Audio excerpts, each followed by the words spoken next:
Pour rester sur un sujet un peu artistique et culturel, ce week-end, ce sera le premier dimanche du mois. Et donc, beaucoup de musées sont excusez-moi, j'ai été perturbée.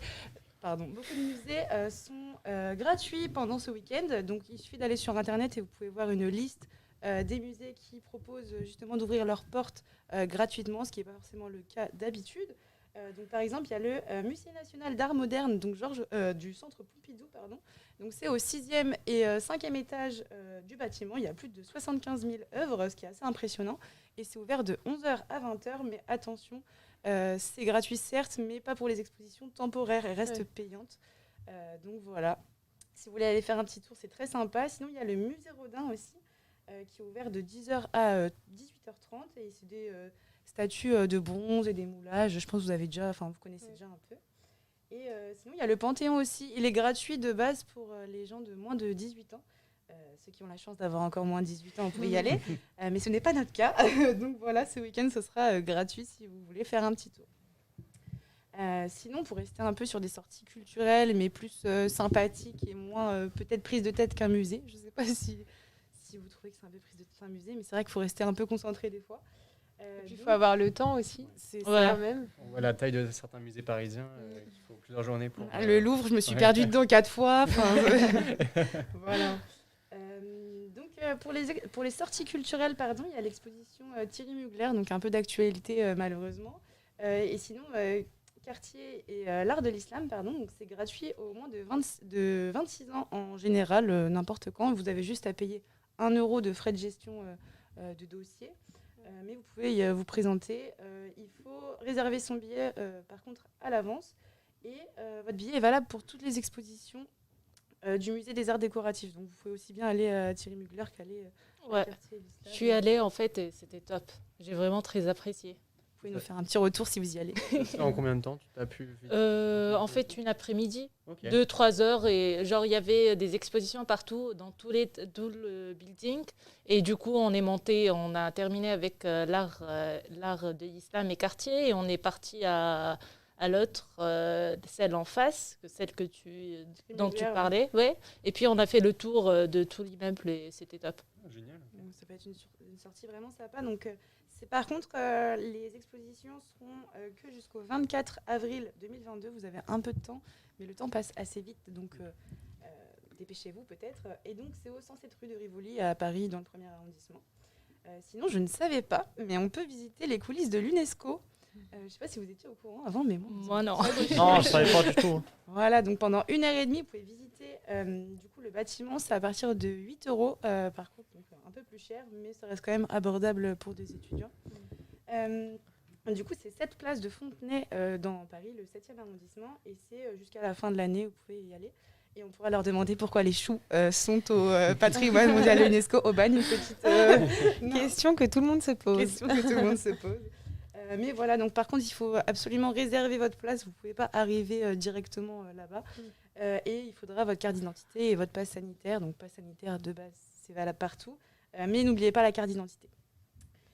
Et sinon, dernière petite sortie, et ça, Aubane, elle pourra peut-être m'aider sur ce plan-là, parce que c'est elle qui m'a conseillé de me renseigner.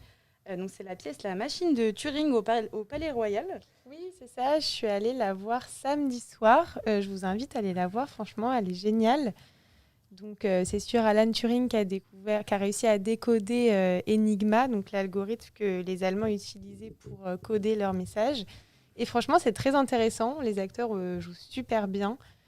Moi, j'avais pas vu le film personnellement. C'est vraiment bien. Vous pouvez le regarder aussi. Ça m'a donné envie de le regarder du coup. Mais vraiment, pièce super intéressante et j'ai adoré. T'as pas encore regardé le film là Non, justement, j'ai pas encore. Ça m'a donné envie de le regarder. Tu peux le regarder aussi. Mais apparemment, la pièce est assez proche du film, c'est assez réaliste. Donc j'attends un peu avant de le regarder.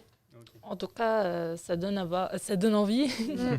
Et du coup, j'ai regardé, donc il me semble qu'il y a des séances le mercredi et le week-end. Et vous pouvez vous en sortir pour 20 €, mais ce ne sera peut-être pas forcément les meilleures places. Ouais. Mais c'est à partir de 18,50 €. Oui, c'est ça. Après, attention quand même, parce que moi, je n'avais pas fait attention et j'ai pris des places vraiment sur le côté. Et bon, j'étais souvent penchée pour regarder un peu la pièce. Donc, si vous voulez vraiment bien voir le spectacle de face, généralement, les places sont un peu plus chères. Il faut faire attention de toute façon dans tous les spectacles. Oui, c'est ça. Quoi. Mais bon. Et enfin, petite dernière idée, là, c'est pas forcément une sortie parce que vous pouvez le faire comme vous le sentez. C'est l'application Geocaching. Je sais pas, donc Victor, je sais qu'il connaît. Mais les autres autour de la table, est-ce que vous connaissiez l'application Geocaching? Moi, non. Moi, avant que Victor m'explique, il y a 10 minutes, je connaissais pas du tout. Moi, je connais pas. Hein. C'est une application mobile et il me semble qu'elle est 100% gratuite. Je dis peut-être des bêtises, mais il me semble il me semble qu'il y avait peut-être des options payantes, mais ça va être en free-to-play. Donc en fait, le principe, c'est qu'il y a des caches, ils appellent ça des caches, c'est des balises qui sont cachées dans Paris et c'est aussi valable dans d'autres villes de France et partout dans le monde. En fait, c'est ça qui est bien. Et en fait, vous prenez juste votre stylo et votre téléphone quand vous allez dans la ville où vous voulez faire du géocaching. Et quand vous trouvez une balise par rapport à votre GPS, vous vous dirigez vers elle, vous trouvez la balise, vous l'ouvrez, vous marquez votre nom et la date et vous pouvez voir toutes les personnes qui ont trouvé la balise avant vous. Bien sûr, remettez la balise à sa place pour les prochains. C'est quand même plus sympa parce que sinon, on va se retrouver à faire des tours dans Paris, on va jamais s'en sortir.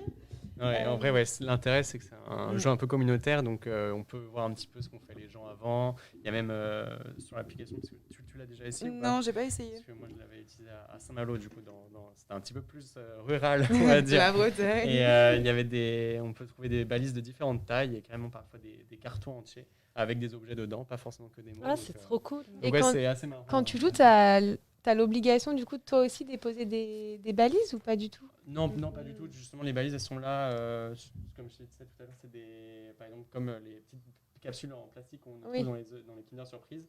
Et tu as juste un petit papier dessus que tu peux signer et ça montre un petit peu qui est passé par là. Okay. Et dans les balises, vous avez des objets, en fait, tu peux les prendre et mettre un objet d'une même valeur et comme ça te permet. Ok, donc les balises sont déjà sur place, mais toi, tu peux ajouter des petits objets dedans, c'est ça? Ouais, c'est ok. ça. Et c'est l'occasion de découvrir de nouveaux endroits parce qu'elles sont souvent placées dans des endroits un petit peu insolites et inédits.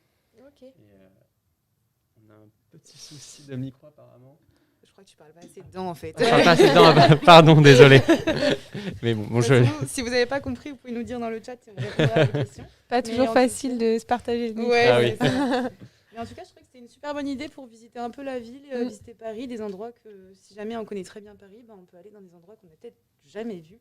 Et c'est une autre vision. Et puis c'est assez ludique, donc ça peut être sympa. Et puis on peut faire ça en équipe. Celui qui trouve la balise en premier, il paye son coup. Et puis, tout le monde est content.